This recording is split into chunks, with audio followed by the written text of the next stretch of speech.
Hello, welcome to Virgo, Philippines. So, ito yung reading natin for Virgo. Sun, Moon, Rising, Venus, Jupiter, Virgos. Ano po to? Reading, love reading. Take only what resonates, guys.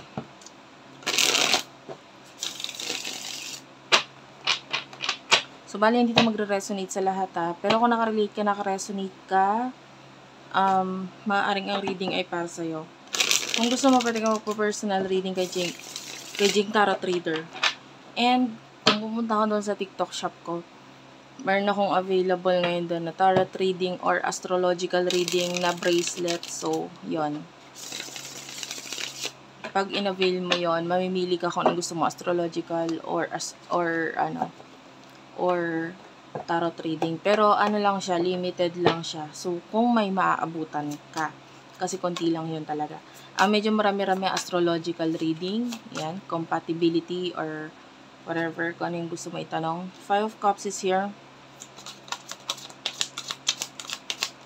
Start na natin, ha. Ito yung sa side mo. You do have the Justice card. And you do have here the Nine of Pentacles. Okay. Ano to, ha? Pwede magkapalit-palit ang roles. By the way, pakita ko lang, guys, masyadong malaki yung card na ito. So, pagpasensyahan mo na kung medyo nahirapan ako i-shuffle minsan. Malaki ito. Madalang ko siyang gamitin kasi malaki siya para sa kamay ko.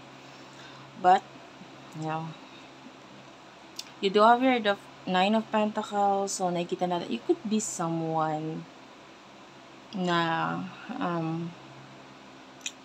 pwedeng ipinapakita mo sa mga tao or sa lahat na parang okay ka naman. Financially, maybe you are okay. And maybe you are currently in a relationship and then yung person mo may sharing ng ng pera. Kumbaga maybe meron din siyang career na both of you may partnership, may pagtutulungan dito sa career na ito. Nagwo-work out, and the Justice card is like both of your careers na nag-work out at maganda, may pagtutulungan sa inyo. But deep inside the Five of Cups, nakikita natin yung kalungkutan mo dito. So technically, kahit maganda yung ipinapakita mo sa iba, you are smiling, you are happy, deep inside, a lot of emotions ang naandon. Hindi ka talaga completely masaya. The Four of Cups is pwedeng may mga pinanghihinayangan ka, pwedeng maaaring in the past, hindi ka naging sigurado sa isang bagay. And then with the King of Swords, I feel like may mga decision or mga action ka na ginawa in the past na part of you is para gustong balikan, para baguhin, na sana hindi na lang pala ganito yung ginawa ko, hindi na lang pala, alam mo yon, yung may mga panghihinayang sa energy mo. So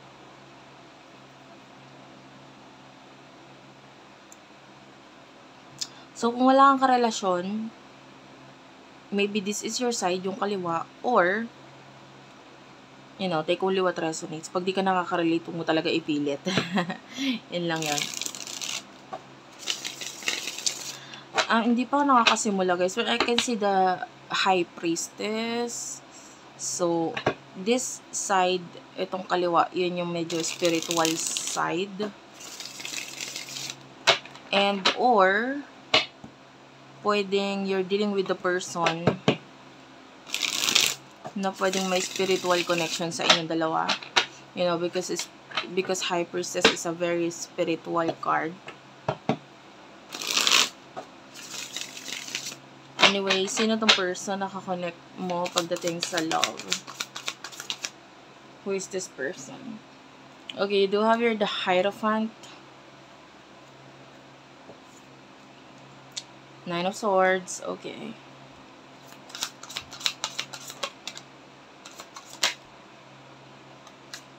Nine of Cups. Bottom of the deck is the Four of Cups. Okay. Natutuwa lang ako sa energy. The Nine of Cups is here, so you're dealing with someone na very stressed. Okay? And with the Hierophant, yeah. Maybe siya yung isang tao na malapit sa sabihin na natin pagdating sa spiritual na bagay, malapit talaga siya. The Hierophant is also someone na very spiritual. And kung hindi man spiritual, very traditional, alin man doon. Or pwedeng both. No? Traditional or pwedeng religious, pwedeng ganyan. The Four of Cups is someone na, katulad mo, pwedeng may mga pinanghihinayangan din itong taong to. And, yan, marami siyang kinai-stressan ngayon. The World is here. Dalawa lang yan. Pwedeng itong person na ito is pwedeng nagiging open sa'yo or nagiging close. Nagiging close in a way na pwedeng hindi siya nagsasabi ng any details or whatsoever sa pinagdadaanan niya, or pwedeng nagiging open siya. So, kung open naman siya, open na open. Gets mo yun? Yung parang kahit ano sinasabi niya sa'yo. So, that kind of energy. So, alin man doon. Kasi I can see both of the energies here. So, alin man doon. Anyway, ano bang emotion ninyo? Ninyo ng taong ito sa isa't isa? Wait lang guys, medyo magulo yung card.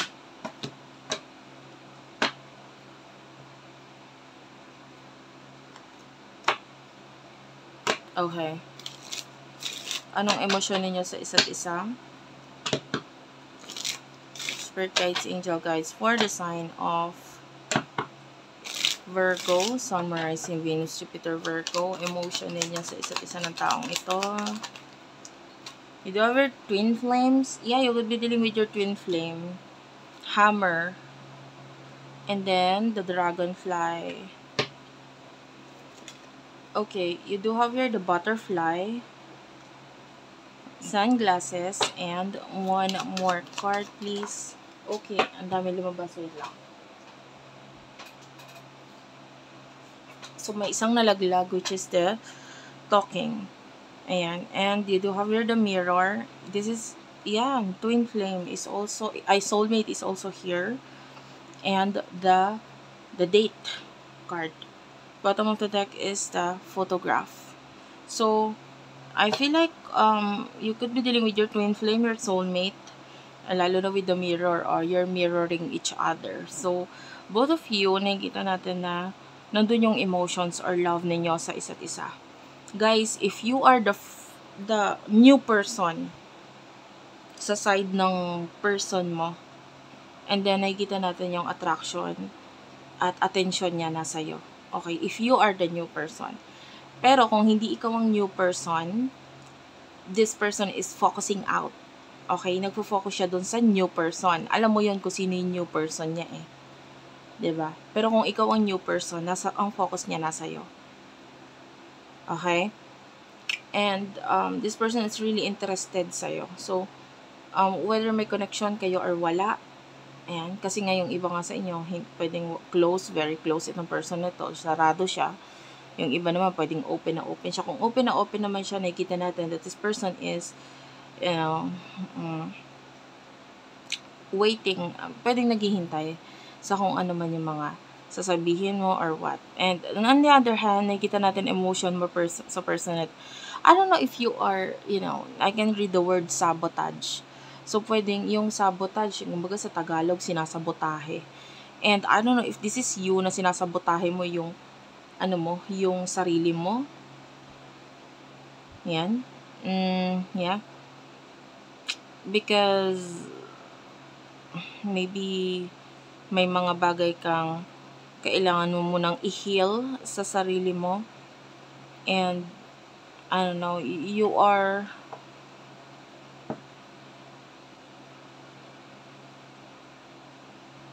pwedeng hindi mo kasi alam kung ano isasagot mo or sasabihin mo sa taong to or dapat mong maramdaman sa kanya dahil maaaring ikapahamak mo, parang ganon, or hindi maging maganda resulta.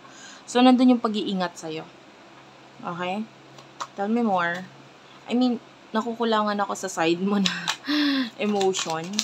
So, you do have your not enough. Yeah, yung iba sa inyo maybe, I just remembered, yung iba sa inyo may nakita nga pala tayong relationship na sa side mo. So, maybe you are currently in a relationship or maybe partnership. Yung relationship dito could be karelasyon talagang literal or maybe friends or family. na pwedeng nagiging dahilan kung bakit kailangan mo taasan yung ego mo, kung bakit dapat hindi ka maging open sa taong to kasi ganito, kasi kino-consider mo yung iisipin or kung anong mangyayari dito sa other relationship or other connection na pwedeng involve sa side mo. Okay? But for what I can see here, if you are currently in a relationship, pwedeng marami kang nakikitang kakulangan dyan sa relasyon na yan. And that, yan, no, nagpakita naman yung word na sabotage. So, definitely, pwedeng sinasaktan mo yung sarili mo by, increasing or being this person na mataas yung ego. And dahil nag-hold on ka or hindi ka naging honest sa sarili mo, ang nasasaktan lang din ay ikaw. You know what I mean? And you do have the runner. Yeah, you could be the runner in the connection. In this connection, ikaw yung the runner. And you do have here the chaser. So, I want to clarify what's with the chaser.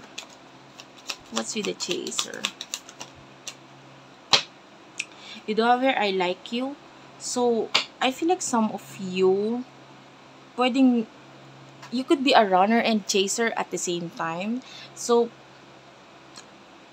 dito sa part na ito, I don't know, maybe yung iba sa inyo naranasan mo maging chaser or ikaw yung humabol dito sa taong to, and pwede ngayon ikaw yung runner. But anyway, you could be both. You could be both. Pwedeng naranasan mong lumayo. Alam mo, lalo na ito ay twin flame connection for some of you. Talagang normal yan. May running and chasing phase. Kasama yun sa connection. And you do have here the sword and rose. So, some of you, maybe you are trying to protect yung iyong emotion. Pero kisses is here, so nakikita natin mahal mo tong taon to. Nandun yung affection mo sa kanya. And there's something about this person na pwedeng masyadong mysterious na parang kaya mo siya mas lalong nagugustuhan because masyado siyang, and maybe a flirt. I can see a person who is a flirt. So I don't know. Pwedeng ang cute nung part na yon parang sa'yo. Parang, ang hirap na hindi mapansin ng taong to kasi masyado siyang flirt, masyado siyang cute, masyado siyang kolokoy, ganun. Anyway. So, what will happen in the near future for the both of you? Gusto mo siya pero some of you, pinipilit mong wag magustuhan na hindi mo kaya kasi gusto mo talaga. What will happen in the future for the both of you?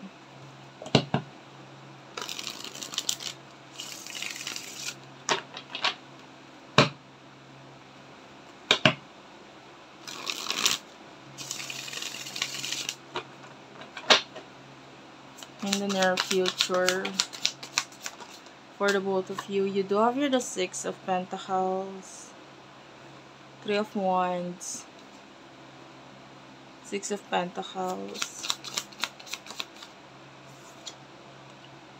the Strength card. I want to clarify the Six of Pentacles. What's with the Six of Pentacles? You do have here the Star. Okay.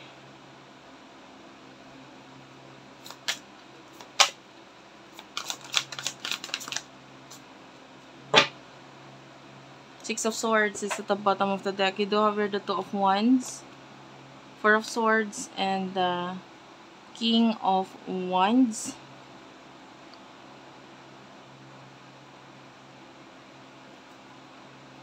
I feel like I need to get one more card. Gawin natin yun.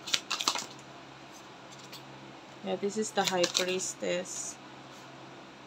The Chariot. The High Priestess is here. And then bottom of the deck is the Six of Wands, the Four of Wands. The Moon is also here. And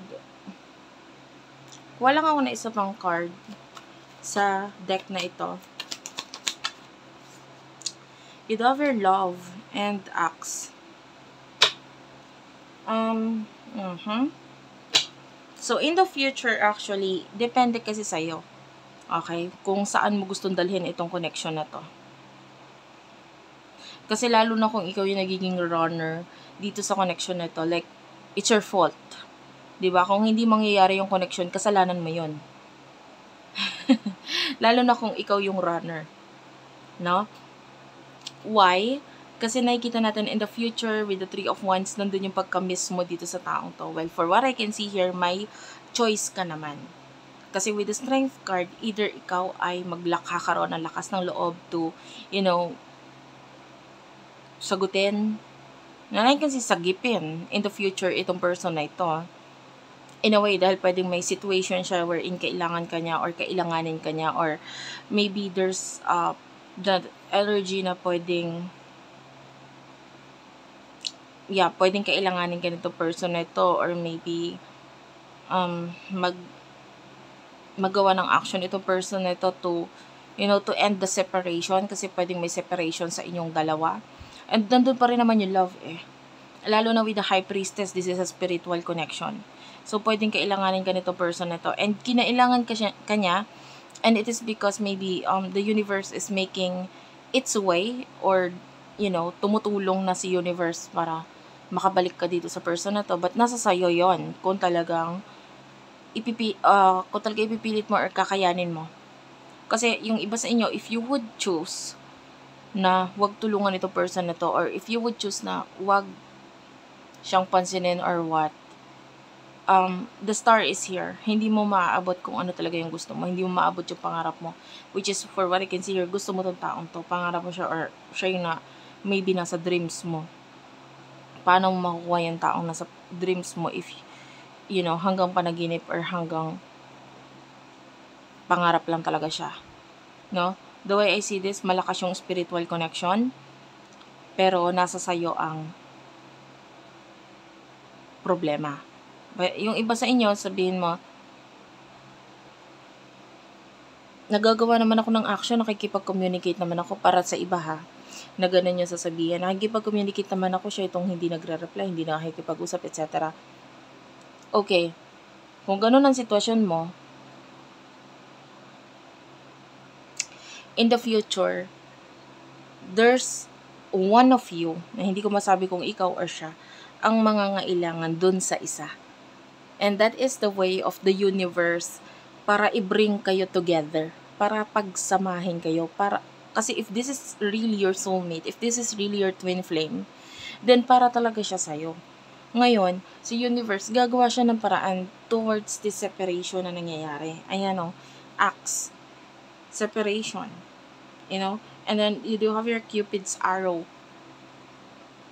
Axe is a separation. Ngayon, si universe, gagawa siya ng paraan para magkaroon ng union. Yan. Preparing for union. So, this is the universe making its way, or parang pinupush na siya ni universe na mabalik sa'yo. Now, because of this separation, maaring magkaroon ng hesitation. Yung Cupid's arrow is here. So, magkaroon ng pagdadalawang isip dahil doon sa kanya-kanya ninyong separation. And I feel like that is in your side, na pwede magkaroon ng pagdadalawang isip. Ituloy ko ba to or what? Pero to tell you what, you do have your cassette. Paulit-ulit lang to. The universe will try again and again and again and again and again na ibalik itong taong ito sa buhay mo. If this is really your twin flame and or your soulmate, ibabalik at ibabalik siya sa'yo. So, ang pinahirapan mo lang dyan, technically, with the stab in the back, is yung sarili mo. Pareho kayo actually. Pati siya nahihirapan din. But,